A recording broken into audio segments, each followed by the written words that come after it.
البشرية والميدانية بالإضافة إلى كونها عمق استراتيجي للدخل العمراني والزراعي والصناعي، وهي المصلح الرئيسي من هذه المحاور. ولكن هناك بعض الملاحظات نرى مطرحها هنا من أجل وضع بوصلة لتوجيه هذا الكم الكبير نحو الأهداف من ضمن ما تشهد الأمة العربية من خلال أنظمة جديدة. نأمل أن تجد ما كنا نشيره كمواطنين ننتمي إلى هذه البلد. أولا، لا يستقيم الفكر القديم مع ما يتم الآن على الساحات التغيير، كما أنه لا يجوز أن تبقى مصر القديمة وآلياتها التي عانينا منها جميعا هي نفسها التي نلجأ إليها كمنفذ لتحقيق مطالبنا وتوصياتنا.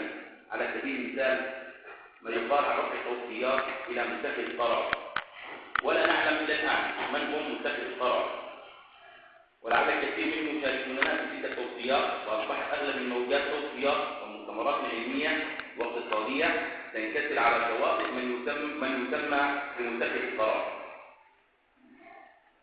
ولا تجد طريقها إلى النور. فأصبح هذا النمط في ختام تلك المؤتمرات بلا فائدة للأسف ولا فائدة.